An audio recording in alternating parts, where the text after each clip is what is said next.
Well, you guys look just like you do when I'm on TV. Except for you, you look a little different.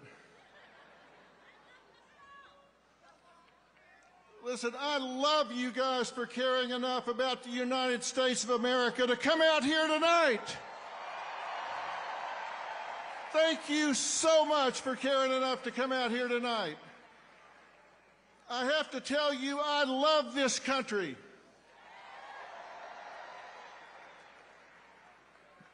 I do. I love this country. I stand up when our flag goes by. I put my hand over my heart when they play our national anthem. And I'm so proud to see so many people take time out of their day to come out here and stand up for this country.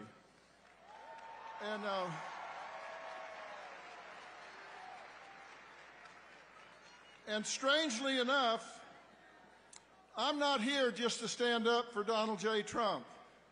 Lord knows he doesn't need me to stand up for him. He's tough as an old army boot. He's got lots of enemies, different groups that are scared, and between them, they have impeached him, indicted him, raided him, railroaded him, shot him, and sued him. And where is he? He is still standing.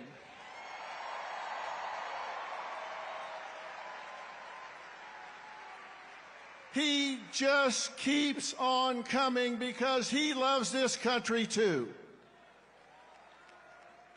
I can be honest and say, I can be honest because we have free speech in America. I can be honest and say I don't like or agree everything that Donald J. Trump does or says. I mean, come on.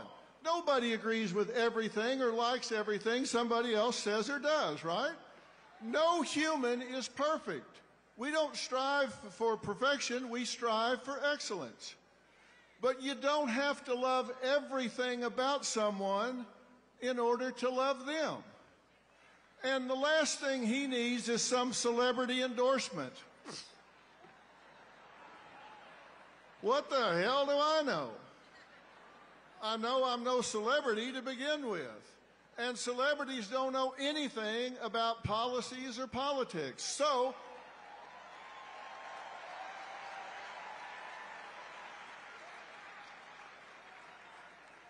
only difference between me and them is I'm willing to admit it.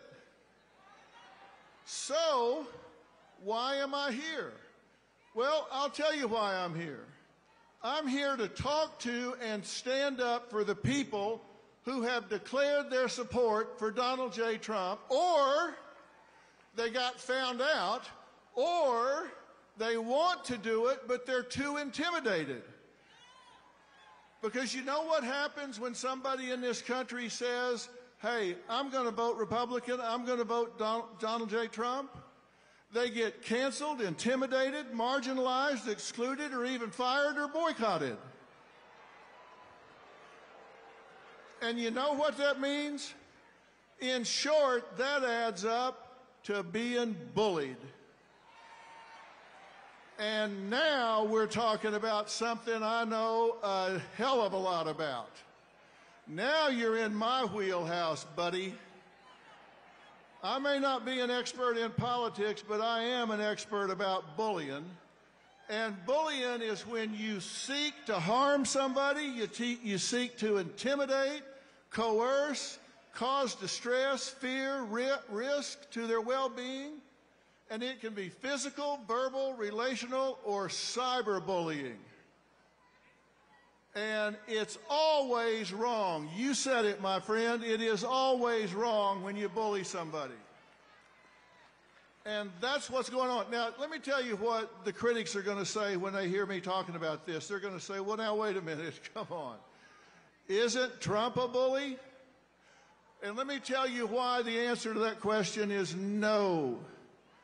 Because to be a bully, there has to be an imbalance of power. And when there's not, it's just called a debate. And he's just better at it than anybody else.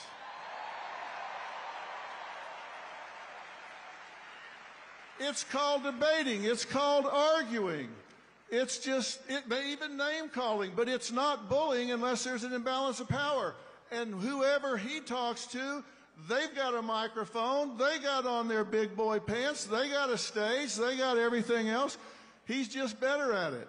And the same thing is true. When the Democrats or Harris call him fascist, Hitler, racist, misogynist, or a crook, is that bullying? Well, not really. It's ugly. But with the First Amendment, which we all want to keep, there's no imbalance of power, so it's not bullying. It's just like when he does. It may not be the best use of energy, but when you attack civilians, when you attack a citizen, and you use the power of the internet, you use mob mentality, you incite people to gang up and cause boycotts, then it's beyond ugly. And that's what's happening in this country right now, and that's not okay.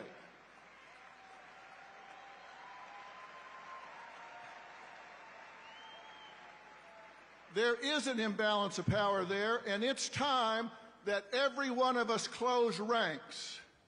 We have to stop this now. It's time that we push back against cancel culture. It's time that we push back against intimidation tactics.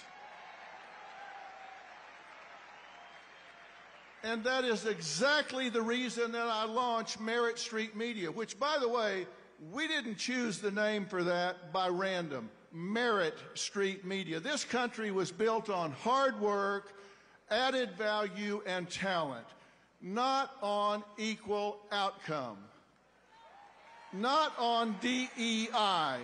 This country was built on hard work, and it needs to continue to be built on hard work. And the legacy media has sold out. The legacy media has sold out. And I'll tell you, one night I was sitting at dinner with my wife, Robin, and I was complaining as we were flipping around and listening to the spin on what's supposedly news. And I said, damn, I'm tired of listening to all this media spin and everything. And without even looking up, she said, well, you are the media. Why don't you do something about it? She said, you got bigger ratings than the four of them combined. Why don't you do something about it? Well, as usual, she was right. And that's why I launched the new network, because we want people to think for themselves. You guys aren't dumb. You don't need to be told what to think. You just need the facts. And you're here because you have the facts, right? You're here because you recognize when legacy media edits answers and gives you what they want you to hear instead of the truth. And when they start editing their candidates' answers, they've lost their moral compass. They've lost their way. And I would love to say it's equal on both sides, but I'll guarantee you, when Beyonce, George Clooney, De Niro, and Lizzo come out and say they're for Kamala Harris, when they all come out and say they're for Kamala Harris, did you read anything or hear anything in the media criticizing it? No. But you watch what happens tomorrow morning when people find out I came here to talk to you.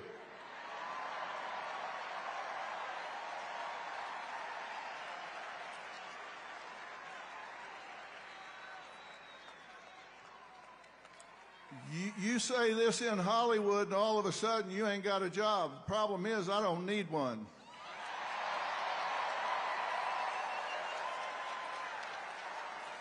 I don't need a job because I got you. And I've got a question for all of us. Have we lost our minds? We have the First Amendment in America where our government has said we will pass no laws to infringe on our freedoms for religion and speech. So that's the law, but we're muzzling each other. What is going on? We have a law that protects free speech, so we start taking it away from each other? Are you kidding me? We can't allow that to happen. We cannot encourage it. And let me tell you something about bullying. Bullies are bad, right? Let me tell you what else is bad. Bystanders. If you are a bystander, if you are watching somebody get picked on, if you're watching somebody get bullied, and you don't do anything about it, you're just as guilty as the bully that's doing the bullying. Am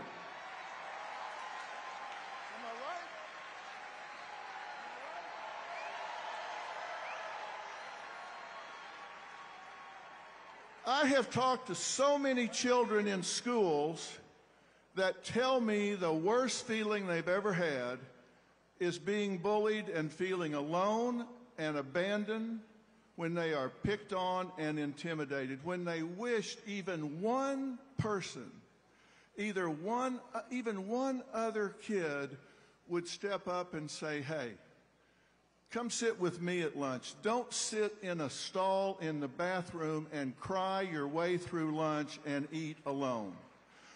We're not going to let you be alone. And it's the same thing with adults. Adults don't want to be cut out of the herd and feel like they're alone. The number one need in all people is acceptance. The number one fear is rejections, and bullies, they prey on that. We must claim the right to our point of view. We must be critical thinkers, and when you see somebody being picked on, then you've got to be willing to step up and say, hey, I'm with you. Don't let that happen. And you've got to know why you're strong on the issues you're strong on. You've got to know why you're strong on affordability and safety and security and the border and family care for men and women and law and order and your core values for your children's education and our military. Know why you're where you are. And when you come to your friends and coworkers being bullied, don't be a bystander. Don't be a bystander. You can't let it happen. When you say you love America, that's a verb. That also means you love Americans. You've got to push back and call out the bullies. You've got to stand with those that have targets in their lives. Targets if they're picking on them by calling their jobs to get them fired. Boycotts or kicking them out of their jobs at church or their groups at church. I've spent 45 years listening to people. And I was just in North Carolina and after the hurricane hit down there. And you know what? I saw neighbors helping neighbors, and not one of them asked, are you a Democrat or a Republican?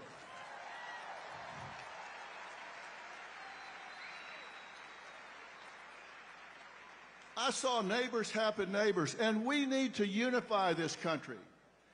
You have the right to vote for who you want to vote for president, and we need to step up and claim it, and we need to stand with each other. There are so many who want to, but they're bullied, so they're afraid to. And let me tell you something. One of the most important days in American history was 9/12/2001. Not 9/11. We all know what happened on 9/11.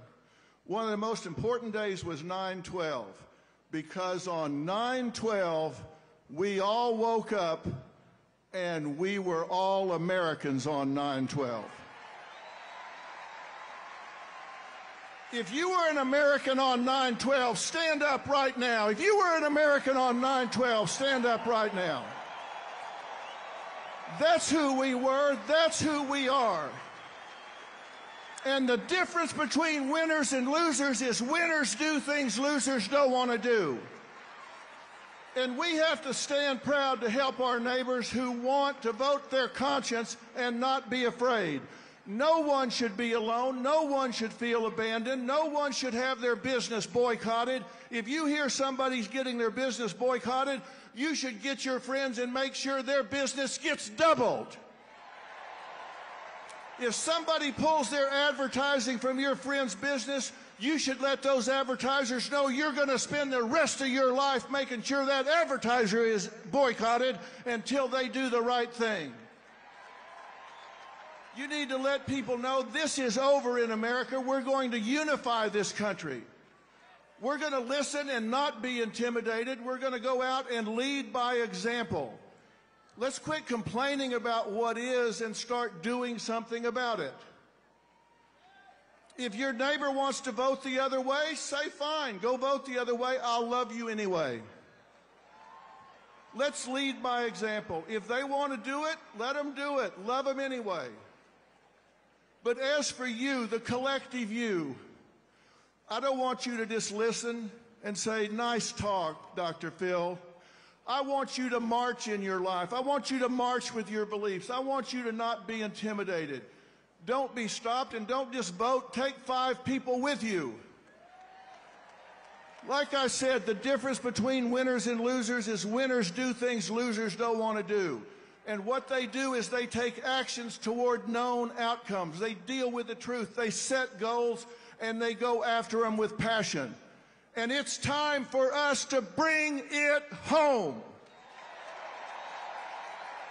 It's time for us to bring it home. It's time for us to be winners. Winners, winners, winners.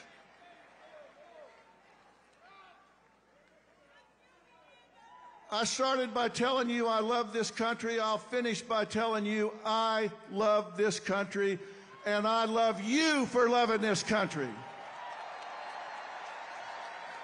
God bless you, and God bless the United States of America.